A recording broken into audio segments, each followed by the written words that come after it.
रजीम बिस्मिल्लाहिर्रहमानिर्रहीम अल्हम्दुलिल्लाहि रब्बिल आलमीन वस्सलातु वस्सलाम अला अशरफिल अंबिया वल मुरसलीन अबिल कासिम मुहम्मद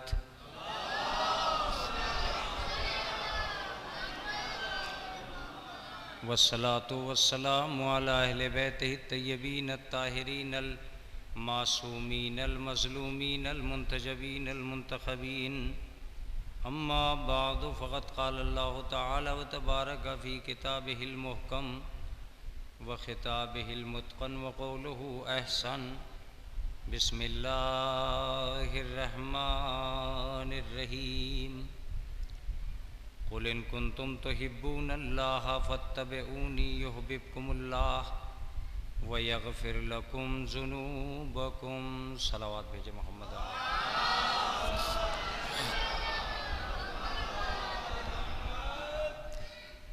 हज़रत गिरामी क़द्र, ये आपकी इस बस्ती का अज़ीम तरीन प्रोग्राम, जिसमें आग के मातम की एक तारीख़ जो एक तवील सफ़र से आशना हो चुकी है और अज़ादारी इमाम मज़लूम में साल दिन गिनते गिनते जोश व खरोश में एक इज़ाफ़ा के लिए उस दिन को मुअय्यन किया गया है, जिसका सरवर साहब ने एक ज़िक्र अपनी एक किताब में किया है, जो आज के लिए इस आग के मातम का वजूद कैसे हुआ, कैसे वो आज जो बुज़ुर्ग हैं वो कल नौजवान थे, उन्होंने किस किस के वसीले से कहाँ कहाँ से इस आग के प्रोग्राम को इस बस्ती के लिए मुअय्यन किया, ये सरवर साहब ने ज़िक्र किया है और आप उसको देख सकते हैं। पटना से आते में मुझे भी वो किताब देखने का मौका मिला। अज़ीज़ान गिरामी, मैं इस वक्त आपकी खिदमत आलिया में जिस साये करीमा के ज़रिए से चाहता हूँ कि आपकी खिदमत में हाज़िर रहूँ, वो मेरी निगाह में सिर्फ़ आयत नहीं है, एक पूरे समाज की तर्जुमानी है। अगर समाज चाहे तो, ना चाहे तो घर में कुरान रखा रहता है, और अगर चाहे तो कुरान हर जगह मौजूद होता है, जहाँ चाहे देख सकता है। बाहर नो जब जब सोचता हूँ कि ये आयत है या क्या है, तो मुझे ऐसा लगता है कि अगर सिर्फ़ एक आयत का सहारा लेकर भी आदमी चाहे तो राह नजात उसके सामने होगा। अगर कुरान मजीद के कलेमात से भी मुस्तफ़ीज़ होना चाहे तो इंसान के लिए सिरात मुस्तकीम उसके सामने होगा। अगर आदमी कुरान के ज़रिए से आगे बढ़ना चाहे तो हर जुमला, हर कलेमा कुरान का इंसान को क़यामत तक साथ देने का वादा कर चुका है, बशर्ते कि वो कुरान मजीद से मुत्तसिल होना चाहे। अब मैं आयत का तर्जुमा इस यकीन के साथ आपकी खिदमत आलिया में अर्ज़ कर रहा हूँ कि एक तालिब इल्म की मेहनत और उसके ज़रिए से पहुँचने वाले मफ़ाहीम पे आपका लफ्ज़ साद काम ज़रूर करेगा। इरशाद होता है कि मेरे हबीब, जो लोग आपके सामने दावाए मोहब्बत खुदा कर रहे हैं, उनसे कहिए कि वो आपका इत्तबा करें, आपकी पैरवी करें। अगर वो ऐसा करेंगे, युहब्बिबकुमुल्लाह, अल्लाह तुमसे मोहब्बत करेगा। मेरी गुफ्तगू तमहीदी रहेगी, मैं आगाज़ में इस आयत पे रहूँगा, फिर उसके बाद जब मफ़ाहीम होंगे जुदा गाना हो जाएंगे। सवाल ये पैदा होता है कि कुछ ऐसे लोग जो खुद रसूल अल्लाह के सामने ये कह रहे हैं कि हम खुदा से मोहब्बत करते हैं, और अल्लाह उनसे कहता है कि तुम इताअत रसूल कितना करते हो। अगर तुम इताअत रसूल करते हो तो बात सच है, फिर हम भी तुमसे मोहब्बत करेंगे। लेकिन अगर तुम इताअत रसूल ही नहीं करते तो इसका मतलब यह कि तुम खुदा से मोहब्बत ही नहीं करते। मेरा आपसे कोई सवाल नहीं है, आयत में सीधे सीधे दाखिल होने के लिए एक ही चीज़ है कि जब दावाए मोहब्बत खुदा रसूल अल्लाह के सामने न चला,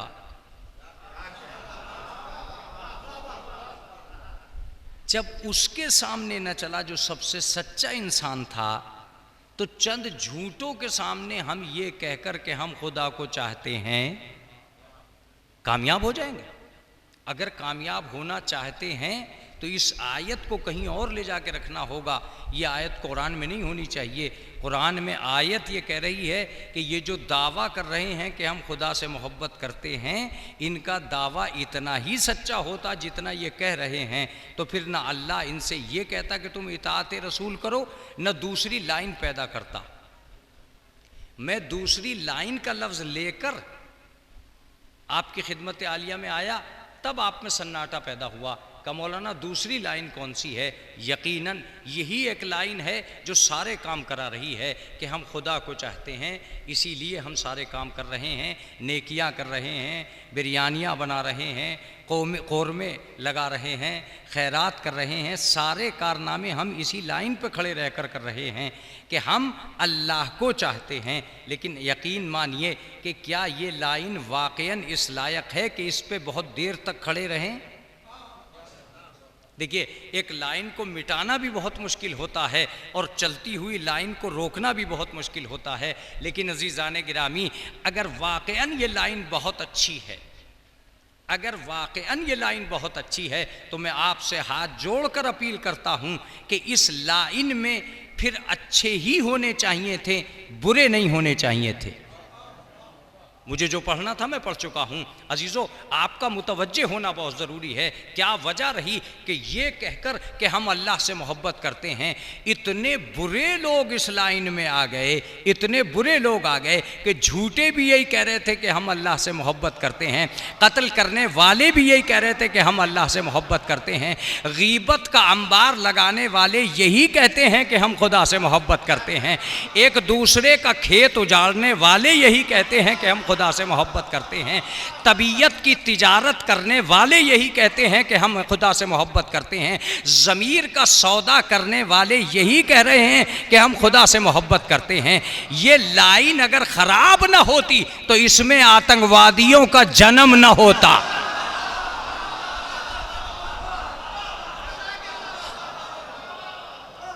अगर ये लाइन बहुत अच्छी है, अगर ये लाइन वाकई इस लायक है कि इसी में रहकर सुरखरू हुआ जाए, तो मैं अपने बच्चे से कहूँगा आराम से रहो, चैन से बिस्तर बिछा के रहो, कोई टेंशन नहीं है। लाइन बहुत प्यारी है, सब लोग इसी को पकड़ के चल रहे हैं कि हम खुदा से मोहब्बत करते हैं। मगर वाकईन मेरे अजीज़ों, अगर हम मजलिस में बैठे हैं तो हमें सोचना पड़ेगा, अगर हम कुरान पढ़ते हैं तो हमें गौर व फिक्र करना होगा कि वाकईन ये लाइन इतनी ख़राब हो जाएगी कि इसमें आतंकवादी पैदा हो जाएंगे, तो इसका मतलब कोई और लाइन ज़रूर होगी जो बिल्कुल ख़राब नहीं है, जो बिल्कुल ख़राब नहीं है। मैं उसकी तरफ इशारा करूंगा और इशारा कर भी चुका हूं। मेरे अजीज़ों का मुतवज्जे होना बहुत ज़रूरी है, मुतवज्जे रहिएगा। ये कहीं ना कहीं सोचना पड़ेगा कि लाइन कितनी बिगड़ गई। अगर बहुत अच्छी लाइन है तो इसमें तालिबान क्या कर रहे हैं? ये जो आज का दौर है, क्या ये आयत उसका तर्जुमा कर पा रही है? ये तालिबान क्या कर रहे हैं? मैंने किसी शायर से पूछा ये तालिबान का सही तर्जुमा क्या है? उस शायर का जवाब सुन लीजिए, बहुत अच्छा जवाब है। और जवाब सुनकर ही बड़ी एक सलवात पढ़ दें मोहम्मद वाले मोहम्मद। जवाब सुनकर आपकी तबीयत खुश हो जाएगी, चूंकि जवाब बड़ा अच्छा सा था, मैं भी आप तक पहुंचा दूं। उसने कहा कि तालिबान का तर्जुमा है बुग़्ज़े अबू तालिब।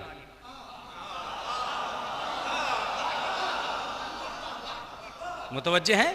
तालिबान का तर्जुमा है बुग़्ज़े अबू तालिब। मैंने कहा भाई ये क्या तुमने बात कही यार, बुग़्ज़े अबू तालिब तालिबान का तर्जुमा? कहा बिल्कुल तालिबान का तर्जुमा बुग़्ज़े अबू तालिब है। कल अगर उसके सही इस्लाम को मान लिया होता तो आज इनके बुरे इस्लाम को ना मानना पड़ता। जुमला था, क्या जुमला था वाकई। आदमी ने जनाबे अबू तालिब के उस अच्छे इस्लाम का इनकार किया जो इस कायनात में राइज हो जाता तो शायद तालिबान जैसे को पैदा होने का मौका न मिलता।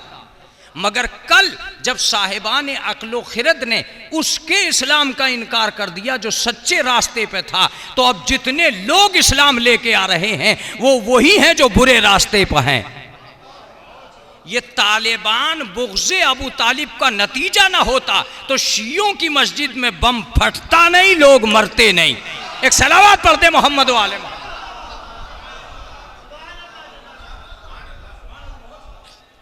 कहीं ना कहीं हमें महसूस करना होगा कि आज के दौर के हिसाब से कुरान पढ़ने का स्टाइल क्या वही होना चाहिए जो बिस्मिल्लाहिर्रहमानिर्रहीम से शुरू होकर वलज़्ज़ालिन पर ख़त्म हो जाए।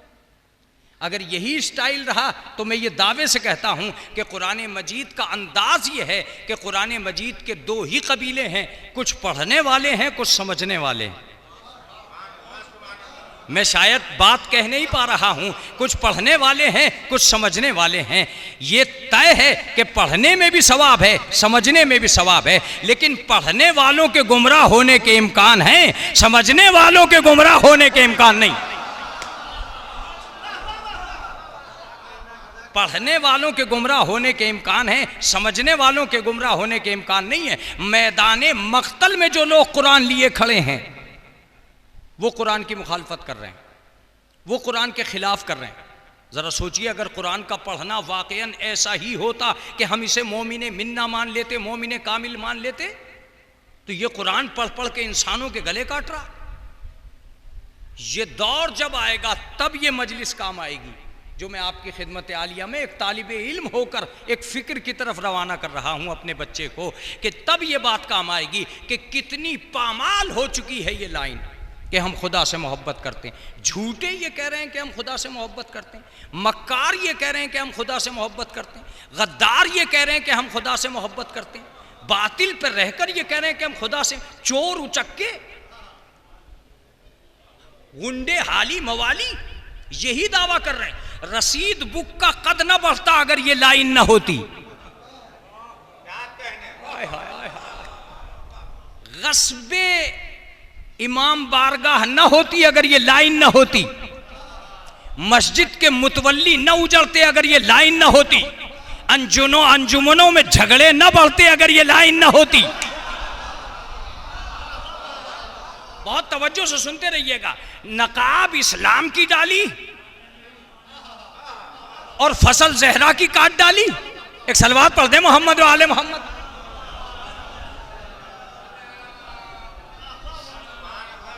हम खुदा से मोहब्बत करते हैं, आप हमें चंदा दीजिए। हम खुदा से मोहब्बत करते हैं, आप हमारी अंजुमन में आ जाइए। हम खुदा से मोहब्बत करते हैं, आप हमारा नौहा सुनिए। हम खुदा से मोहब्बत करते हैं, आप हमारा ये कीजिए, आप हमारा वो कीजिए। वो एक जुर्म हो गया यार खुदा से मोहब्बत करना। खुदा से मोहब्बत क्या कर रहे हैं? तुम्हारे कबीले से बाहर न जाए, तुम्हारी हैकड़ी में आ जाए। खुदा की कसम, अगर दुनियाए इंसानियत में ठेकेदारी का शौक ना होता तो दीन में फिरके बनते ही नहीं। तुम बोलो या मत बोलो, मैं तो ऐसे ही बोलता हूं। एक सलावत पढ़ दे मोहम्मद व आले मोहम्मद।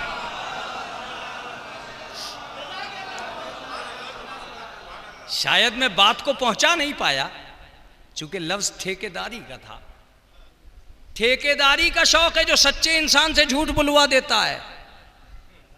ये ठेकेदारी ही का शौक है जो मिल्लत को चौराहे पे खड़े रह के बेच देता है। एक लफ्ज सुनिएगा, अगर ठेकेदारी का शौक ना होता तो अहले बैत वो जात थे ही नहीं जिनसे दुश्मनी की जाए।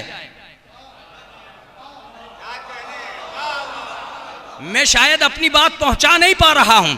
अली ने पहले ही दिन घर में बैठ के बता दिया था कि जिम्मेदार और है, ठेकेदार और।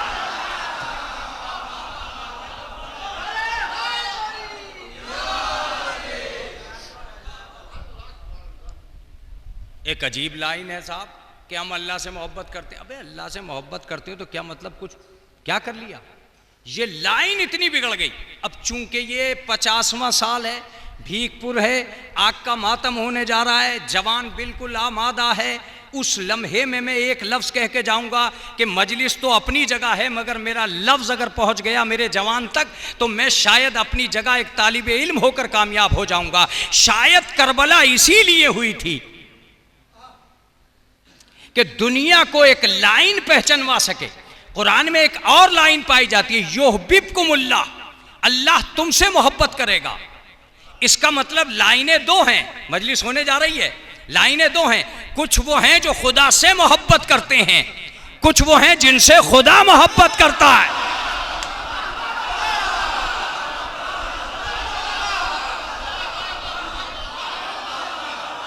लाइनें दो हैं, कुछ वो हैं जो खुदा से मोहब्बत करते हैं, कुछ वो हैं जिनसे खुदा मोहब्बत करता है। तुम तलाश उन्हें मत करो जो खुदा से मोहब्बत करते हैं, उन्हें ढूंढो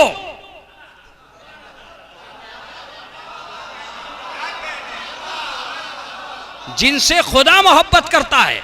तुम कबीला बंदियों में बंद होकर अपने दीन को बर्बाद मत करो। ये तबीयत के चहीते तुम्हें न जाने कौन सी डगर पे ले जा रखेंगे। तुम उनकी सफों में क्यों खड़े होते हो जो खुदा को चाहते हैं और जुल्म और अन्याय और अत्याचार कर रहे हैं? तुम उन्हें क्यों नहीं ढूंढते जिन्हें खुदा चाहता है? का मौलाना थ्योरी क्या है, प्रैक्टिकल क्या है, मीज़ान क्या है? मीज़ान ये है कि झूठा तो ये कह सकता है कि मैं खुदा को चाहता हूं, खुदा किसी झूठे के लिए नहीं कह सकता कि मैं उसे चाहता।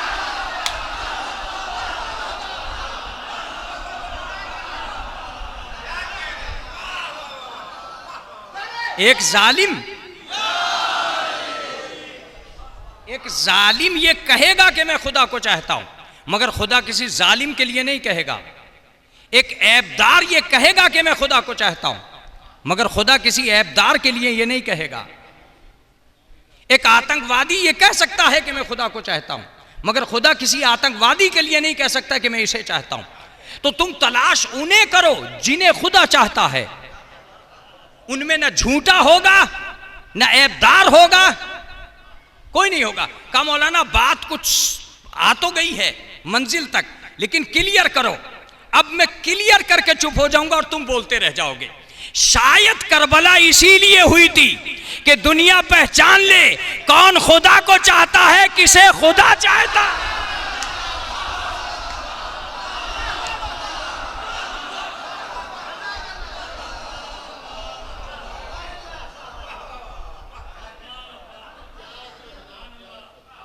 शायद ये जुमला इमाम हुसैन अलैहिस्सलाम का बेमकसद तो नहीं था कि मेरे अल्लाह जिसने तुझे खो दिया उसने पाया क्या, और जिसने तुझे पा लिया उसने खोया क्या। इसका मतलब हुसैन जाते जाते दुनिया को ये बताना चाहते थे कि असल मकसद खुदा है। करबला आखिरश उस वादी का नाम है जहां एक फैसला कुन बहस होना थी, किनके दरमियान? जो खुदा को चाहते हैं। कौन है जिसे खुदा चाहता है? यह बहस एक अलग है कि कौन है जिसे खुदा चाहता है, और यह एक तवील बहस भी है और एक लंबी बहस भी है। फिर भी मैं इतना जरूर कहूंगा, क्या कुरान मजीद पढ़ने वाले को यह मालूम नहीं है कि खुदा किनको चाहता है? अगर वो यही सोच रहा है कि ऐसी कोई आयत ही नहीं आई कि खुदा चाहता है, मैं सुनाता हूं आप, और मैं टुकड़े सुनाऊंगा, पूरी आयत भी नहीं। युहिब्बुल मुतताहिरीन, अल्लाह उनको पसंद करता है जो तहारत पसंद है। युहिब्बुल मुतवक्किलीन, अल्लाह तवक्कुल करने वालों से मोहब्बत करता है। युहिब्बुल मोहसिनीन, अल्लाह नेकियां करने वालों से मोहब्बत करता है। युहिब्बुल मुत्तकीन, अल्लाह तकवे वालों से मोहब्बत करता है। युहिब्बुल लज़ीना युजाहिदूना फी सबीलिही सफ़्फ़न कअन्नहुम बुनियानुम मरसूस, अल्लाह उनसे मोहब्बत करता है जो मैदान जंग में शीशा पिलाई हुई दीवार की तरह लड़ते हैं। तो युहिब्बुल मुत्तकीन, युहिब्बुल मोहसिनीन, युहिब्बुल मुतताहिरीन और युहिब्बुल मुजाहिदीन। चलिए यूं ही मान लीजिए, ये सारी फहरिस्त जो बयान की जा रही है, क्या इसलिए बयान की जा रही है कि अल्लाह किसी से मोहब्बत ही नहीं करता? अल्लाह तो कह रहा है कि तुम एहसान करो और मोहब्बत में आ जाओ। तुम तकवा इख्तियार करो और अल्लाह तुमसे मोहब्बत करेगा। तुम नेकियां करो, अल्लाह तुमसे मोहब्बत करेगा। तुम तहारत पसंद हो जाओ, अल्लाह तुमसे मोहब्बत करेगा। तुम तवक्कुल करने लगो, अल्लाह तुमसे मोहब्बत करेगा। मगर मेरी समझ में ये सारी आयतें आने के बाद भी एक बात समझ में आती है कि जितना इंसान एक फजीलत में होता है दूसरी में उतना नहीं होता। इस कायनात का खासा यह है कि इन्होंने इबादत गुजार को दीनदार समझ लिया। जहां समझ में आए वहां बोलना, जहां समझ में आए वहां बोलना। किसी ने यह देख लिया कि बस ये नमाजें बहुत पढ़ता है और हम समझ बैठे ये बड़ा दीनदार है। पागल है, अभी तो दीन बहुत आगे है यार। इस इबादत गुजार से ये तो पूछ लेता ये सच्चा कितना है। इबादत तो इसकी बहुत बड़ी है, कभी ये भी देखा है कि इसकी सिदाकत कितनी बड़ी है, इसकी अमानत कितनी बड़ी है, इसकी शराफत कितनी बड़ी है, इसकी तहारत कितनी बड़ी है। दीन नमाज इंसान को नमाज गुजार बना सकती है, दीनदार नहीं बना सकती। बहुत कठिन मंजिल है कमर सुल्तान, तेरे भी तो बस की नहीं है कि तू मसले को हल कर सके। शायद इसीलिए हुसैन ने एक मजमा अपने घर में रखा ताकि दुनिया अल्लाह के घर के मजमों को सिर्फ और सिर्फ यकीनी तौर पर आखिरी हमला न समझे। लिहाजा मजमे दो जगह सिमट के आए, एक मस्जिद में सिमट के आया, एक अल्लाह के घर में सिमट के आया। दो ही मजमे थे, कुछ हुसैन के घर में भीड़ थी, कुछ अल्लाह के घर में भीड़ थी। हुसैन ने कहा वफादारी नाप के देखना, मेरा कोई ऐसा ना होगा जो अल्लाह का नहीं है। अल्लाह वाले बहुत से ऐसे हैं जो मेरे नहीं है।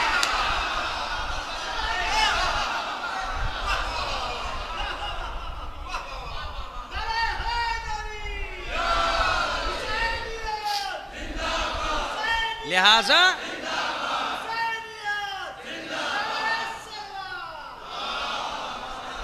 जो लोग सिर्फ मस्जिदों तक रुक गए उनको हुसैन पसंद नहीं है। हुसैन ने एक अलग मजमा लगाया और उस मजमे की तहजीब को इतना आम किया कि दुनिया इंसानियत का कंट्रोल पहले अपने कब्जे में लिया, बाद में अपने चाहने वालों को आजादारी की फहरिस्त में दे दिया। मैं आपसे एक अजीब बात कहने जाता हूं कि आप शायद 8 महीने किसी के भी कंट्रोल में हों, मगर 2 महीने हुसैन के कंट्रोल में होते हैं। मुतवज्जे रहिएगा, 2 महीने आप हुसैन के कंट्रोल में होते हैं। कल तक आप तय करेंगे कि कब सोएंगे, अब मजलिस तय करेगी कि कब सोएंगे। कल तक आप तय करेंगे कि कहां खाएंगे, अब मजलिस तय करेगी कि कहां खाएंगे। कल तक तुम सोचते थे जमा कैसे करेंगे, मुहर्रम तुमसे सुचवाता है खर्च कैसे करेंगे। तवज्जो दीजिएगा।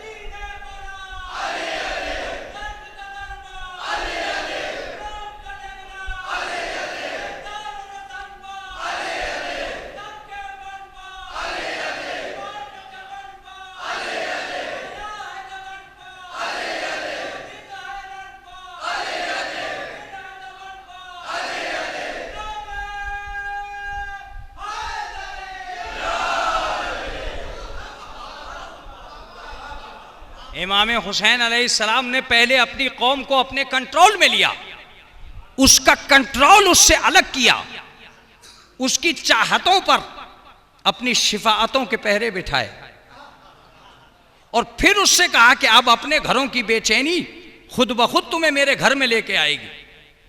मुझे कोई जरूरत नहीं थी कि मैं तुम्हारे घरों में अपना घर बनाता, मगर मैंने तुम्हारे घरों के दरमियान अपना घर इसीलिए बनवाया है कि कौम की तहजीब इमाम की तहजीब से अलग ना हो जाए। कमर सुल्तान ये बात तो खुश हो गई, और ये होनी थी, इसलिए कि तुम ये क्या ले बैठे तहजीब और वो तहजीब। देखिए, मजलिस नाम है दो तहजीबों का एक जगह आने का। एक आपके घरों की तहजीब है और एक हुसैन के घर की तहजीब है। आप अपने घर से चले हुसैन के घर में आ गए, हुसैन के घर से चले अपने घर चले गए। ये दो तहजीबें हैं जो मजलिस करवा रही हैं, आपके घर की तहजीब, यहां की तहजीब। बस मैं ये चाहता हूं कि मेरा बच्चा मजलिस करने से पहले इस लफ्ज को एक तालिब इल्म के जरिए से कबूल कर ले। तुम क्या चाहते हो, घर की तहजीब यहां लाना चाहते हो या यहां की तहजीब घर ले जाना चाहते हो?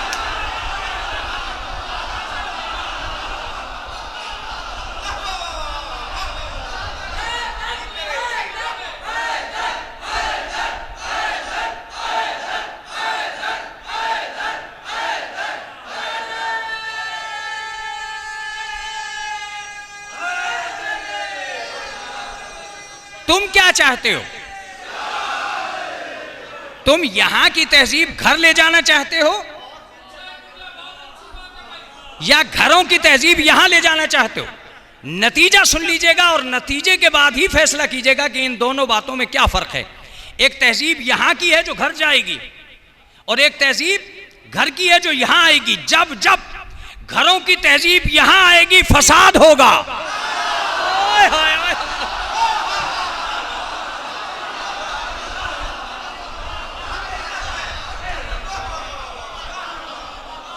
और जब जब हुसैन की तहजीब घर जाएगी इत्तेहाद होगा।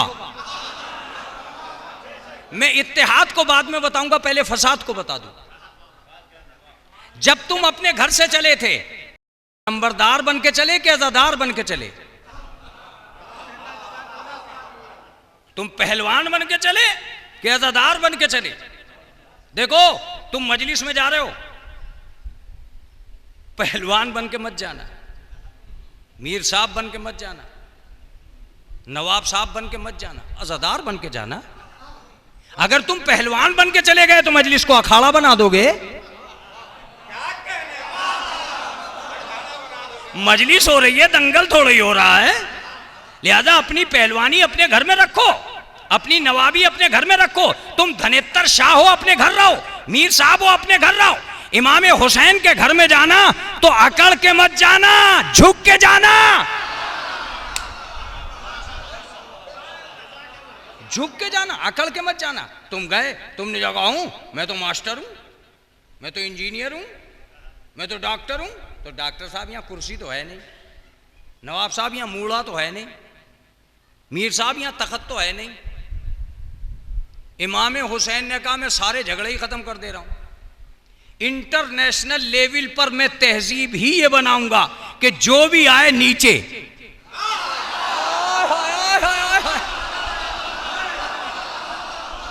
अमेरिका में, लंदन में, जापान में पैसा है मगर कुर्सियां नहीं है, नीचे बैठो। ए मौला नीचे का मेरे नाम पे बैठ के तो देख, सबसे ऊंचा हो जाएगा।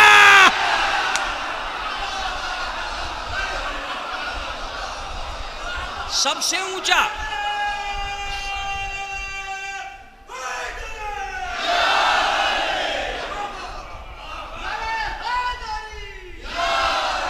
मेरे नाम पे बैठा है।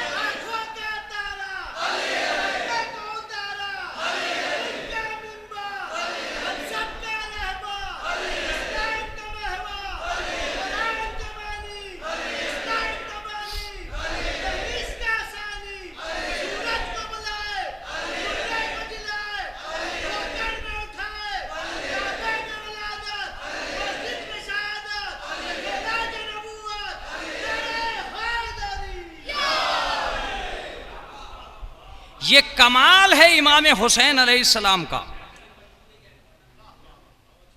कि अपनी कौम को नीचे बिठाकर सबसे ऊंचा बनाया। कौम नीचे थी, मेयार नीचे नहीं जाने दिया। कौम नीचे थी, किरदार नीचे नहीं जाने दिया। कौम नीचे थी, बुलंदी नीचे नहीं जाने दी। दो ही जगह हैं जहां का गिरा हुआ इंसान सबसे ऊंचा है। एक सजदे का गिरा हुआ इंसान सबसे ऊंचा है, एक फर्शे मजलिस पर बैठा हुआ इंसान सबसे ऊंचा है। मैं तुमसे कहता हूं, क्या कभी मूले पर बैठ के भी इतना तकब्बुर आया है जितना फर्शे हुसैन पर बैठ के आया?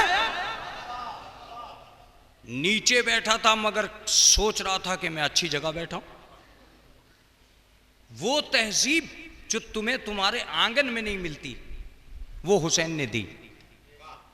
आंगन में भी तुम नीचे नहीं बैठोगे। एक मेहमान भी आ जाए तो उसे ऊपर से ऊपर बिठाना चाहोगे, मगर वो ऊपर बैठकर इतना तकब्बुर नहीं कर रहा है जितना नीचे वाले कर रहे हैं। और अब इमाम हुसैन ने एक बात बताई कि जहां फर्श बिछ जाता है वो इतना बाइज्जत है कि हर इज्जतदार आदमी बैठ जाता है।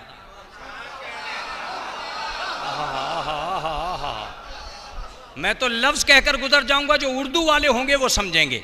सोचो, जब हम फर्श बिछाकर जमीन का मुकद्दर बदल देते हैं तो जमीर का मुकद्दर क्यों नहीं बदलेंगे?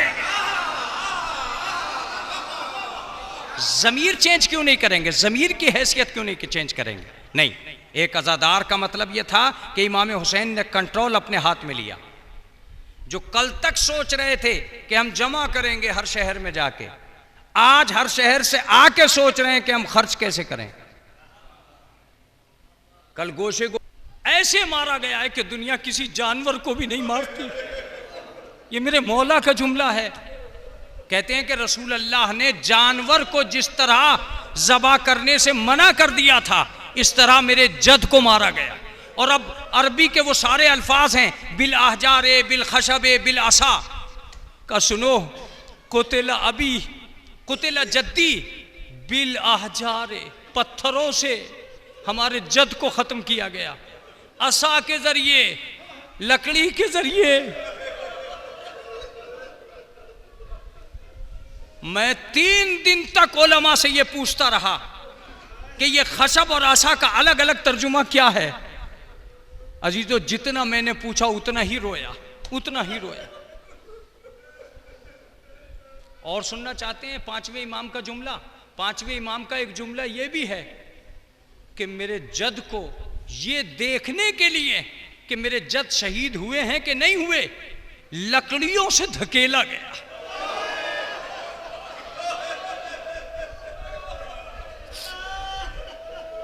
अल्लाह। अजीजों, मेरा रोना, आपका रोना, सब अपनी जगह है, सब अपनी जगह है। मेरा रोना, आपका रोना। मगर मैं ये कहता हूं कि वो अज़ादार जो इमाम हुसैन अलैहिस्सलाम के गम में मुसलसल रो रहे हैं, मैं उन्हें तसल्ली कहां से दिलाऊंगा कि करबला किसे कहते हैं? करबला वो समंदर है जिसमें मुझ जैसे न जाने कितने लोग आकर निकल जाएंगे, और ये क़यामत तक ऐसे ही चलती रहेगी। ताहम मैं तुमसे बस एक बात कहता हूं कि क्या तुमने पूरी करबला सुन ली है? तो तुम ये कहोगे अगर सुन ली होती तो ये मजलिस न कर रहे होते। मैंने जाकिरीन से पूछा क्या तुमने पूरी करबला पढ़ दी है? तो उन्होंने कहा अगर पढ़ दी होती तो दूसरी मजलिस न पढ़ते। मैंने मुअर्रिखीन से पूछा क्या तुमने पूरी करबला लिख दी है? तो मुअर्रिखीन का जुमला सुनो कि करबला में कलम उतनी तेज नहीं चल रहा था जितनी तेज मसाइब चल रहे थे। मैं तो कभी कभी मजलिस तमाम कर देता हूं इस जुमले पर, जितनी तेजी से मसाइब चल रहे थे। मैंने पूछा ऐसा क्यों? का सुनो, हम ये तो गिन सके कि हुसैन के जिस्म पर जख्म कितने थे। तारीख ये ना गिन सकी कि सज्जाद के दुर्रे कितने लगे।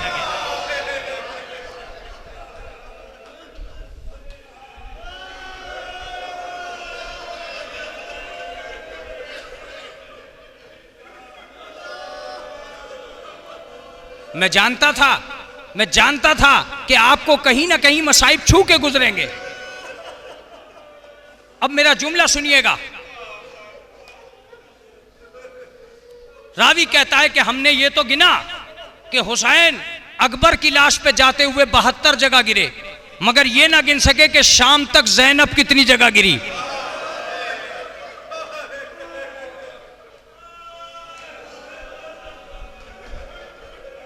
ए हमारियां उठाने वालों, ए ज़ैनब के गिरने को तारीख बनाने वालों, आज मुझसे एक जुमला सुनो। जब मैंने ये सुना और ये पढ़ा कि जनाब ज़ैनब करबला में जब मख्तल में आई तो सैयद सज्जाद का रंग बदलता हुआ देख के घोड़े ऊंट की पीठ से गिर गईं। पहली बात तो ये कि जितने भी गिरने वाले थे सब घोड़े से गिरे और ज़ैनब ऊंट की पीठ से गिरी। लेकिन गिरने पर गिरिया करना, यकीनन तुम्हारी आंखों में उतने आंसू नहीं आएंगे, मगर क्या ये तुमने सुना है कि जब गिरी थी तो ज़ैनब के हाथ भी बंधे थे? अगर तुमने ये सुना है कि हाथ बंधे थे तो ये भी सुनो कि इमाम ज़माना कहते हैं सलाम हो मेरा ज़ैनब पर जिसके हाथ पसे गर्दन बंधे थे। ज़ैनब गिरी मगर हाथ पसे गर्दन बंधे हुए थे।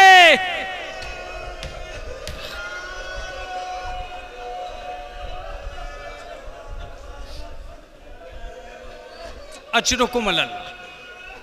अजीजों, इस मजलिस के आग के मातम से पहले एक रिवाज ये पाया जाता है कि हम शहजादा अली असगर को सलाम करते। दो अलम गहवारे के साथ होंगे, वो गहवारा तुम्हारे करीब आ रहा होगा। जब गहवारा करीब आए तो रबाब को निगाहों में रखना, फिर रोना। और एक जुमला और सुनो, जो शेख मुर्तज़ा मुताहरी, सैयद मुर्तज़ा मुताहरी ने अपनी किताब में हैरत अंगेज वरक कह के बंद कर दिया। मैं भी तुम्हें जवाब नहीं दे पाऊंगा, लेकिन कहते हैं कि सैकड़ों उलमा हुसैन की जरी पे आकर एक ही सवाल करते थे कि मौला, जिनकी कब्र करबला में नहीं बनी थी उनकी कब्र तो है, मगर जिस शहजादे की आपने कब्र बनाई थी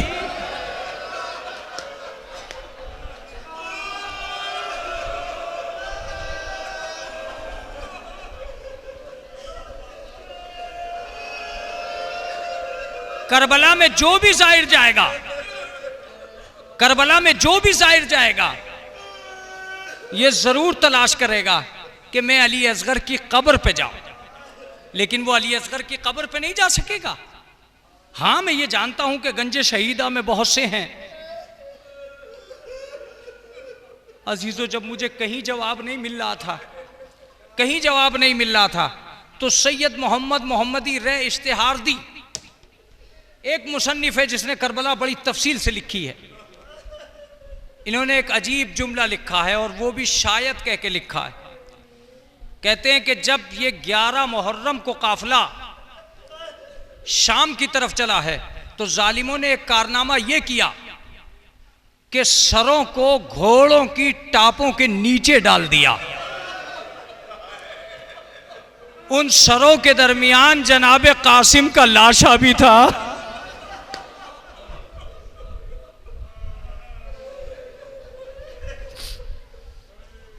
मैं अपनी मजलिस को तमाम कर चुका।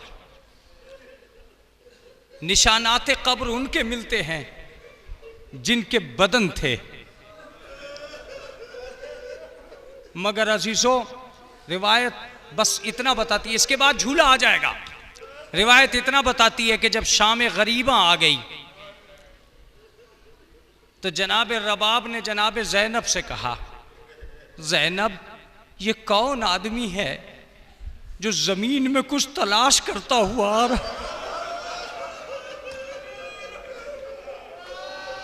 जनाब ज़ैनब ने फिज़्ज़ा से कहा, फिज़्ज़ा जाओ और जाके देखो ये क्या कर रहा है। जनाब फिज़्ज़ा करीब हुई और करीब होके बहुत तेजी के साथ जनाब ज़ैनब के पास आके कहती हैं कि बीबी, ये जमीन में नेज़ा चुभो के किसी मैयत को ढूंढ रहा है। अजीजों बस मजलिस तमाम होने वाली है, थोड़ी सी देर में झूला तुम्हारे सामने आ जाएगा। रिवायत ये बताती है कि एक मर्तबा जनाबे रबाब ने कलेजा पकड़ा और खेमों के पीछे चली गई, लेकिन अचानक शिमर का नेजा जमीन में गया और जमीन से एक बच्चे की लाश आई।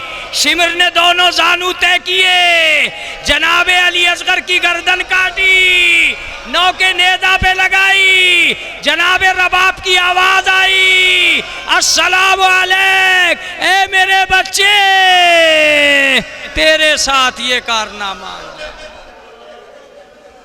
से आलमुल लज़ीन ज़लमु अय्यमुन क़लिबिन।